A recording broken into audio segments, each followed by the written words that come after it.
मैं भारत के सभी सनातनियों से एक प्रार्थना करना चाहता हूं, कथा प्रारंभ करूं उससे पहले आग्रह करना चाहता हूं, उससे पहले निवेदन करना चाहता हूं आप सबसे। आप अपने बच्चों को संस्कार दीजिए। पढ़ाई में एक आध क्लास पीछे भी रह जाए तो काम चल जाएगा। पैसा 10-20 हजार रुपए कम कमा ले तो भी काम चल जाएगा। कोई बहुत बड़ा पद पे न बैठ पाए तो भी काम चल जाएगा। लेकिन अगर आपके बच्चे संस्कारी नहीं हुए तो कभी भी काम नहीं चलेगा।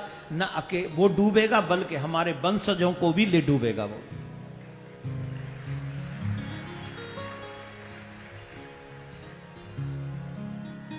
इस विषय में हम चर्चा करेंगे, लेकिन प्रारंभ में ही चर्चा करते हैं। अभी अभी नई घटना जो सामने आई है उसकी।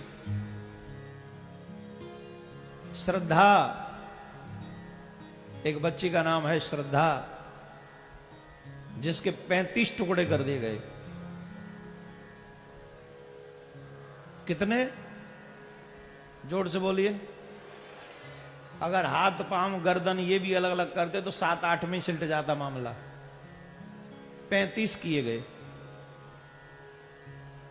कितने? रीजन क्या था?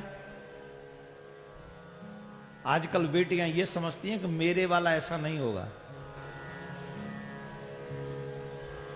जो ये समझती हैं कि मेरे वाला ऐसा नहीं होगा, मैं व्यासपीठ से कहना चाहता हूं, जो ब्लड में अच्छाई या बुराई रहती है वो कभी समाप्त नहीं होती, वो हमेशा रहती है। आप उस क्रूरता के बारे में सोचिए कि 35 टुकड़े किए और ऐसे ही नहीं, फ्रीज में 18 दिन रखा और एक एक टुकड़े को एक एक जगह पे फेंकने 18 दिन लगा रहा। 35 दिन पूरे हो जाते शायद निकल जाता वो दिल्ली से। नाम था उस महानुभाव का आफताब। क्या नाम था? जिसने 35 टुकड़े किए।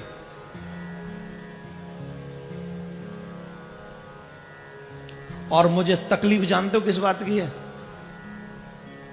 सेकुलर लोगों के मुंह पे ताला लगा हुआ है।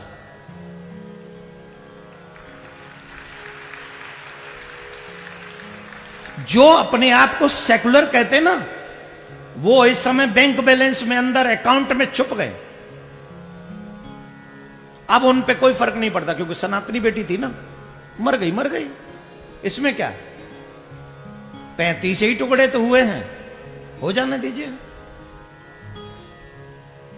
अगर यही घटना किसी और धर्म के बच्चे के साथ होती, 56 की 56 कंट्रियां एक साथ खड़ी होती।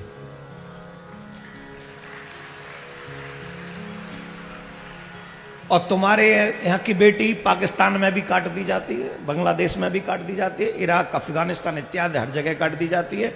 अब तो हिंदुस्तान में भी काटी जा रही है, गोली मारी जा रही है, इज्जत लूटी जा रही है। लेकिन यहां बोलने वाला कोई नहीं है। यहां नहीं बोलेंगे। ये जो अपने आप को सेकुलर कहते हैं वो मानव नहीं है, वो डरपोक है। वो डरते हैं कि अगर हम बोलेंगे सनातनियों के साथ तो हमारी कुर्सी खिसक जाएगी, हमें वोट नहीं मिलेगी।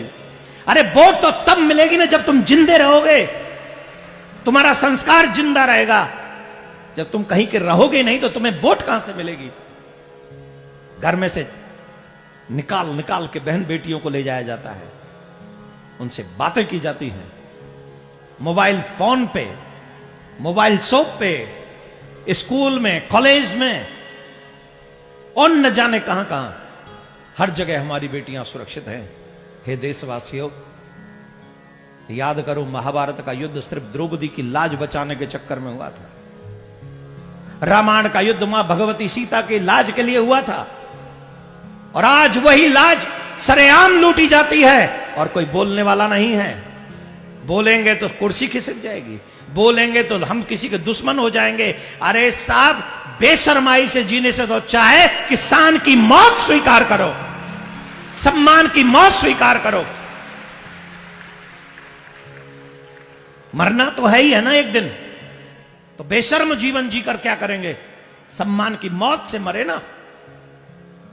मैं आप सबसे आग्रह करता हूं, मैं ये नहीं कह रहा कि बदला लीजिए, पर इतना जरूर कह रहा हूं, अपने बच्चों को इतने संस्कार दीजिए कि वो ये न कहें कि मेरे वाला वैसा नहीं है। उन्हें ये पता होना चाहिए कि मैं अपने मां बाप के सम्मान को कहीं भी झुकने नहीं दूंगा, बल्कि अपने द्वारा अपने मां बाप का सम्मान ऊंचा करूंगा।